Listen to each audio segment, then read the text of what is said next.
नमस्कार दोस्तों, मैं राहुल यादव अपनी YouTube चैनल रोजगार विद ITOT पे एक बार फिर से अपनी अगली वीडियो के साथ स्वागत करता हूं। उम्मीद करता हूं कि आप लोग जहां भी होंगे अच्छे होंगे, आप लोगों का स्वास्थ्य वगैरह ठीक ठाक चल रहा होगा। तो दोस्तों, आज मैं अपनी अगली वीडियो के साथ हिंदी वाले सेशन के साथ आप लोगों के समक्ष उपस्थित हूं। तो चलिए आज के सेशन को स्टार्ट करते हैं।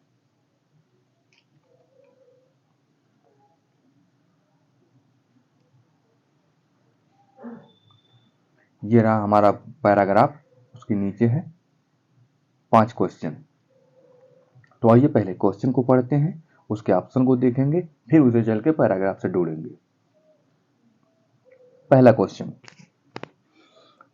लोग किन विचारों से प्रेरित होकर आजादी के संघर्ष में शामिल हुए? पहला है स्वतंत्रता, दूसरा है समानता, तीसरा है निर्णय प्रक्रिया में साझेदारी और चौथा है उपयुक्त सभी। दूसरा क्वेश्चन, आजादी के लिए संघर्ष किसने चलाया? पहला है भारतीय राष्ट्रीय कांग्रेस ने, दूसरा है देश की जनता ने, तीसरा ब्रिटिश सरकार ने, चौथा सदस्यों ने। तीसरा क्वेश्चन, निम्नलिखित में से लोकतांत्रिक व्यवस्था का मूल्य कौन सा है? ये है समानता, दूसरा स्वतंत्रता, तीसरी है विचारों की अभिव्यक्ति और चौथा उपयुक्त सभी।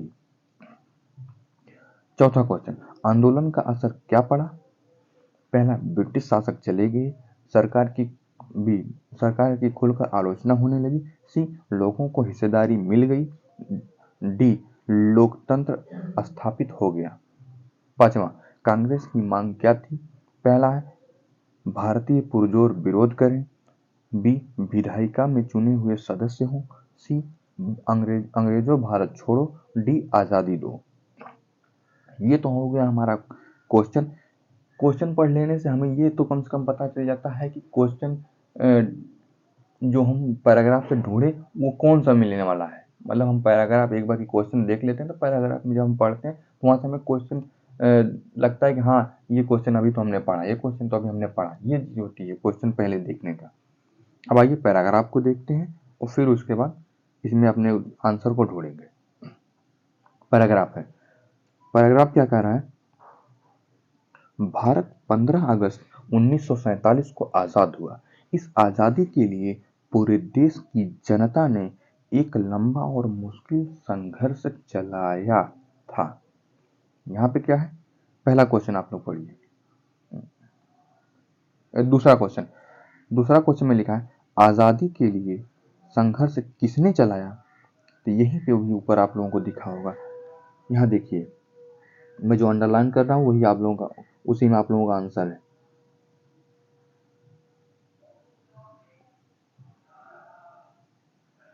देखिए यहाँ पढ़िए आप लोग, इस आजादी के लिए पूरे देश की जनता ने एक लंबा और मुश्किल संघर्ष चलाया। तो लंबा और मुश्किल संघर्ष किसने चलाया? तो देश की जनता ने चलाई थी। इसलिए दूसरे वाले क्वेश्चन का जवाब बी वाला हो जाएगा, देश की जनता ने। ठीक, तो दूसरे वाले क्वेश्चन का जवाब हो गया बी, देश की जनता ने। चलिए आगे देखते हैं।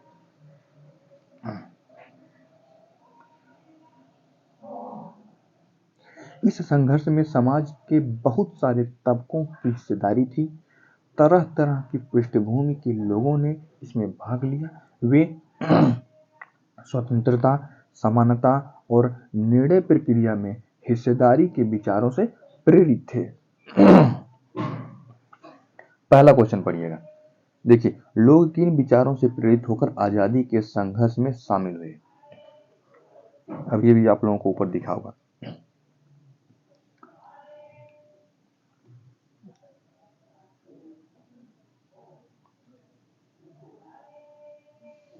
देखिए घेरे में, वे स्वतंत्रता, समानता और निर्णय प्रक्रिया में हिस्सेदारी के विचारों से प्रेरित थे। आप लोग ऑप्शन देखिए, स्वतंत्रता, समानता, निर्णय प्रक्रिया में हिस्सेदारी और उपयुक्त सभी।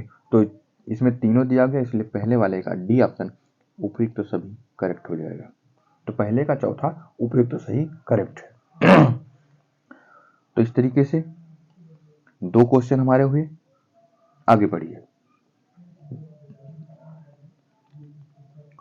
औपनिवेशिक शासन के तहत लोग ब्रिटिश सरकार से भयभीत रहते थे। वे सरकार के बहुत सारे फैसलों से असहमत थे, लेकिन अगर वे इन फैसलों की आलोचना करते तो उन्हें भारी खतरों का सामना करना पड़ता था। स्वतंत्रता आंदोलन ने यह स्थिति बदल डाली। मतलब आंदोलन खुल करके आंदोलन हुआ, ये कह रहा है। राष्ट्रवादी खुलेआम ब्रिटिश सरकार की आलोचना करने लगे और अपनी मांगे पेश करने लगे। देखिए यहाँ पे, देखिए चौथा क्वेश्चन, आंदोलन का क्या असर पड़ा? तो यहाँ पे आप लोग देखेंगे,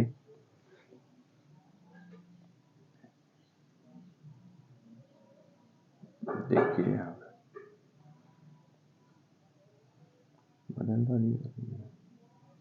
देखिए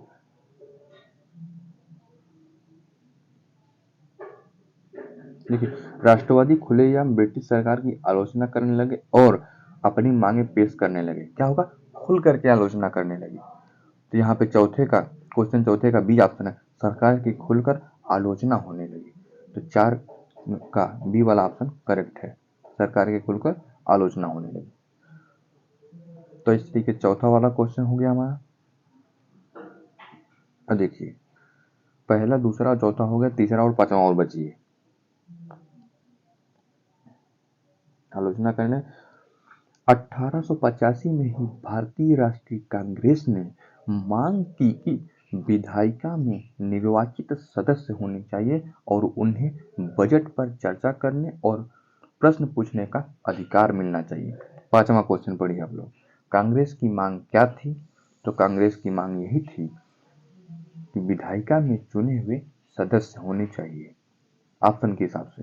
तो पांचवें का बी ऑप्शन करेक्ट है, विधायिका में चुने हुए सदस्य।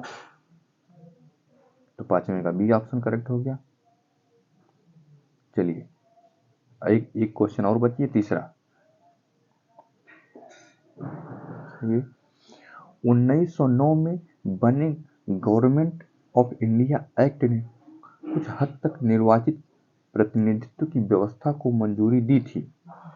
हालांकि ब्रिटिश सरकार के अंतर्गत बनाई गई ये शुरुआती विधायिकाएं राष्ट्रवादियों के बढ़ते जा रहे दबाव के कारण ही बनी थी। अगर ये लोग दबाव ना बनाते तो ना बनती। लेकिन इसमें भी सभी वयस्कों को ना तो वोट डालने का अधिकार दिया गया था और ना ही आम लोग निर्णय प्रक्रिया में भाग ले सकते थे। मतलब इनको विधायिका का सदस्य बनाया जाएगा, लेकिन इन्हें न तो वोट डालने का अधिकार होगा, ना ही किसी भी बात पे विचार विमर्श करने का इनको वो दिया जाएगा, अधिकार दिया जाएगा। तीसरा क्वेश्चन, निम्नलिखित में से लोकतांत्रिक व्यवस्था का मूल्य कौन सा है? तो लोकतांत्रिक मूल्य का ये होता है स्वतंत्रता, समानता, विचार की अभिव्यक्ति, सब कुछ होता है। यहाँ पे तीसरे वाले क्वेश्चन का डी वाला ऑप्शन उपयुक्त सभी करेक्ट हो जाएगा। तो इस तरीके से हमारे पांचों क्वेश्चन पूरे हुए। 5 क्वेश्चन हमारे पूरे हुए। अब हम चलते हैं अगला क्वेश्चन, अगला फिर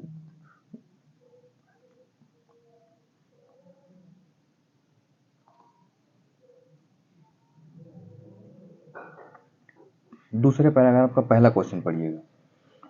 चंबा का इतिहास धर्म और पर्यटन का कैसा मेल है?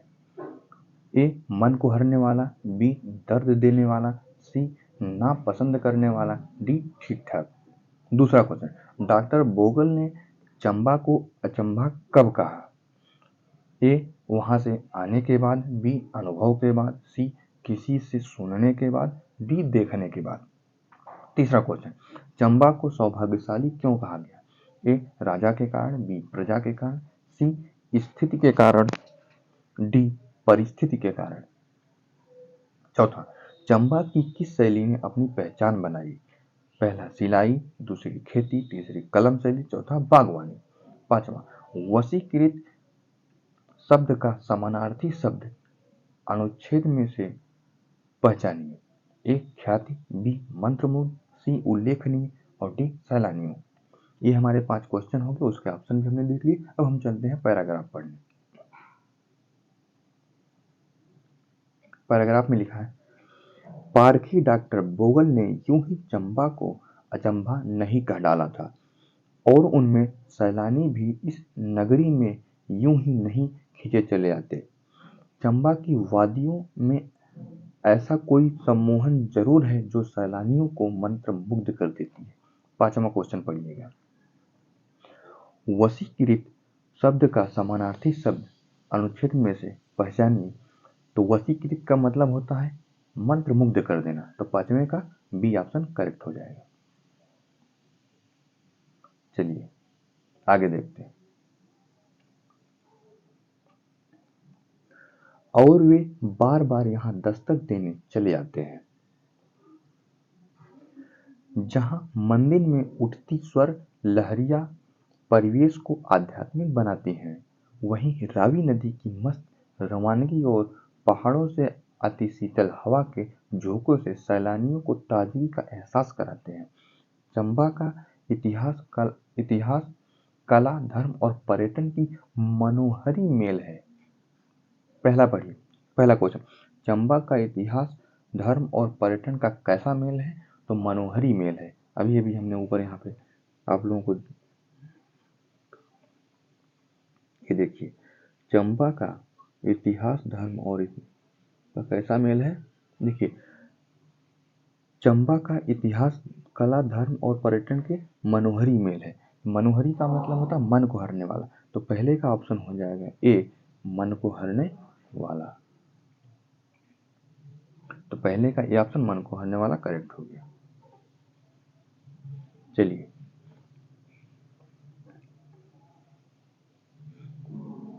और चंबा के लोग अलमस्त फक्कड़ तबीयत के।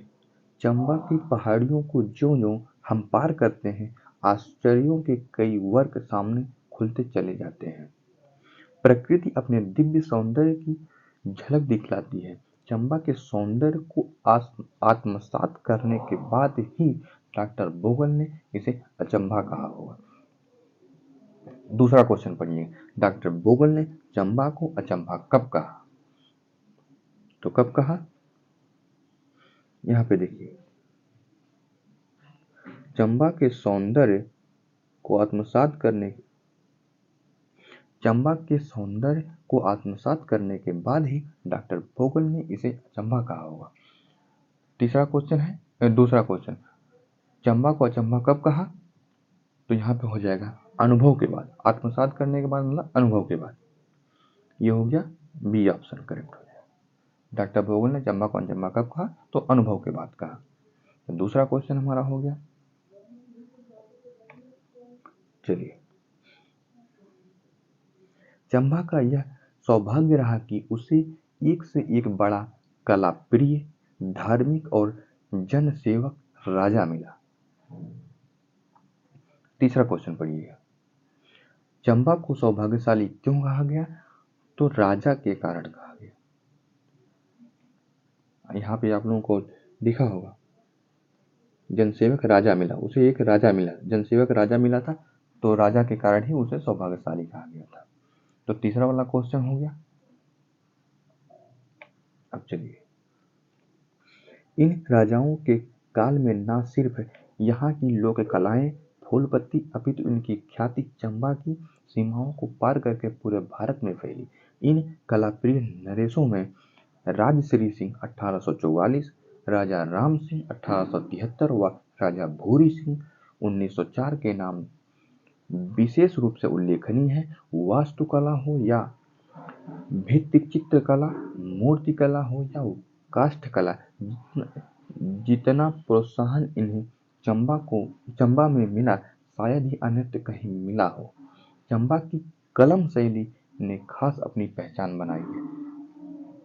चौथा क्वेश्चन पढ़िएगा, चंबा की किस शैली ने अपनी पहचान बनाई? तो यहाँ पे लिखा है, चंबा की कलम शैली ने खास अपनी पहचान बनाई है। तो चंबा की कौन सी शैली अपनी पहचान बनाई? तो कलम शैली अपनी पहचान बनाई। तो चौथे का सी ऑप्शन कलम शैली करेक्ट ऑप्शन।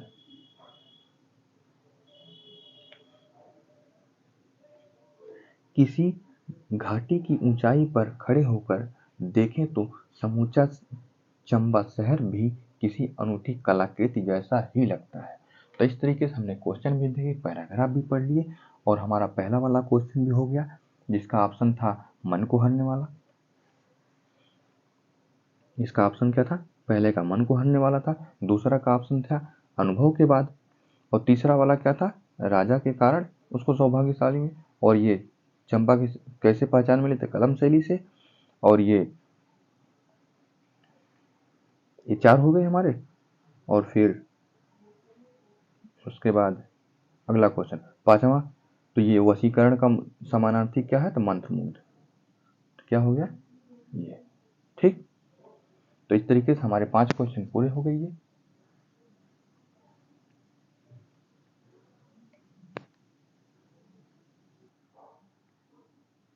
दोस्तों इस तरीके से हमारे दोनों पैराग्राफ पूरे हुए। तो आज की सेवा यहीं पे समाप्त करते हैं। अब तो आप लोगों का एडमिट कार्ड भी आ चुका है, तो आप लोग दिन 2 गुनी और रात 4 गुनी तैयारी करना स्टार्ट कर दीजिए। अब नहीं तो कभी नहीं, अब नहीं तो कभी नहीं। इस बार पेट पार है, इस बार पेट को पार कर देना है। तो चलिए आज की आज की सेवा यहीं पे समाप्त करते हैं। Thank you.